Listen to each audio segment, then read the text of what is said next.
Hey there. I find that I'm going to be making these videos as they strike me. Um, and I don't know that they'll ever see the light of day. It's just kind of my YouTube channel doing whatever I feel like. So here I am. I was just talking with a friend of mine about role-playing games and identity. And this is something that I've talked with lots of people about. And I feel that I may be at the point where I'm able to express it in a way that makes sense and is worthwhile for putting down on video.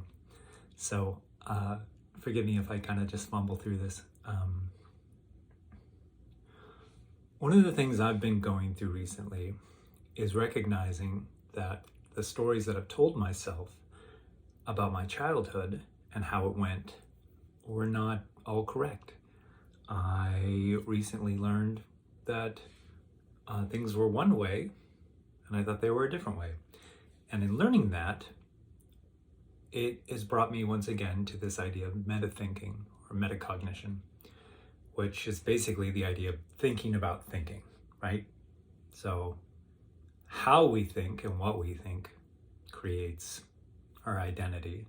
And our identity is the running narrative that is the background of our mental landscape. And when I learned that things were not as I thought they were, I recognized that the memories that I had were false. They were just memories of memories, right? Like there have been studies that show that the majority of what people remember is based off of their emotionality and what they think happened, not what actually happened. And I definitely feel that I'm guilty of this, and most people probably are. So in learning that my memories are faulty, I have to ask myself, why am I believing what I'm believing? Because the memories I have about my childhood and what happened and what didn't happen make me feel certain ways. So am I taking my feelings and then superimposing those on the past and creating stories? Or am I feeling certain ways because of the stories that I've told myself? Either way, whatever logic it is, right? Whatever logic it is, the important thing is that I'm the one responsible for creating these stories. And in learning that I'm the one that's responsible, I need to then take responsibility for what I tell myself. And this is, like basic self-help stuff, right? This is like why you have a mantra if you're doing mantra meditations, or why we like the basis of a lot of therapies, right? It's this idea of if we talk about what it is that we're going through, then we can process these emotions, regardless of whether or not what we feel like we're going through, like the actions that have happened, or the memories that have happened, or the memories we have about what has happened, are actually true.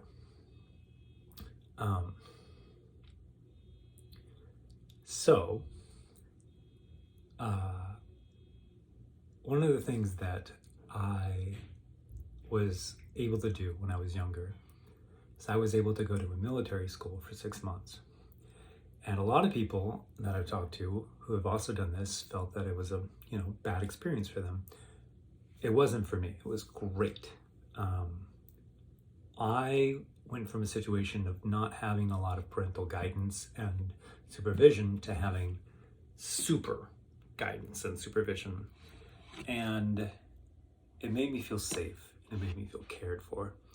And the same sort of tools that were utilized by the government and by the military to create soldiers and effective human beings was used on us, just without the emphasis on preparing us for battle and preparing us for war.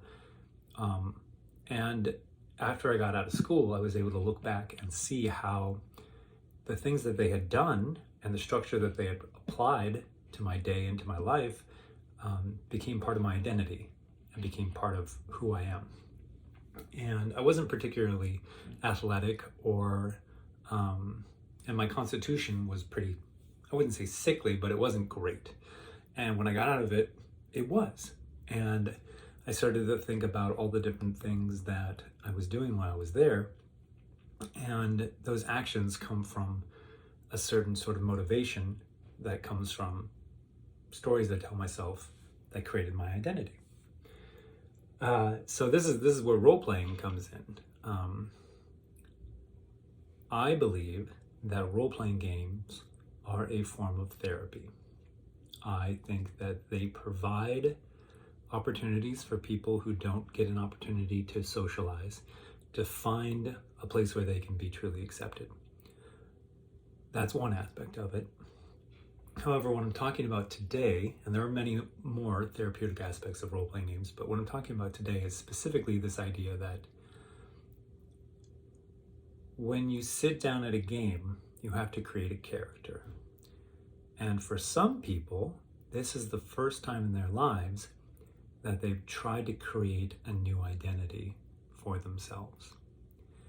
And all of the tools that are necessary for creating an identity and then playing that new identity revolve around interpersonal skills. Asking yourself, how would this person do what they're doing? Or why would they do what they're doing? How would they respond? Is this something that they would like or something that they wouldn't like? And to develop even an intuitive sense of, these are the actions that have come before, so these are the actions that will come later because this is who they've established themselves to be. And I think that the process of creating a new identity is very beneficial for people, especially when they feel like they don't necessarily like their lives or necessarily enjoy every aspect of who they are, or feel that they don't have as much control over who they are or how they perform in life or where they're going. And so, yeah, that's one of my goals as a game master running games, is to provide an opportunity for people to have all the tools necessary to create characters and create identities based on who they want to be. And so in that way, because this channel is about supporting the concept of narrative roleplay over mechanistic roleplay, see, there's a theme here, right?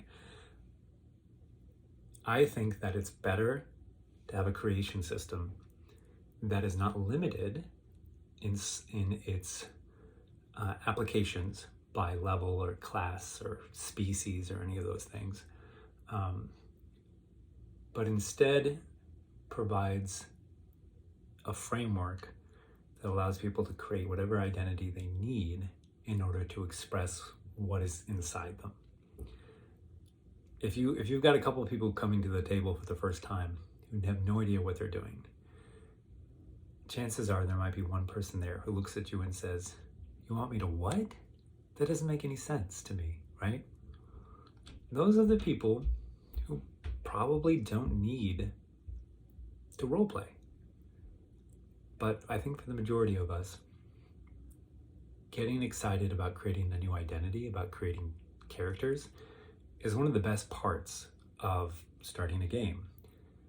And it's something that I hope that more people are able to bring into the world, and more opportunities arise as role-playing games become more recognized as a enjoyable and viable hobby for adults, because it's an important skill to have. Then once again, if you're seeing this, that's amazing. I don't know how.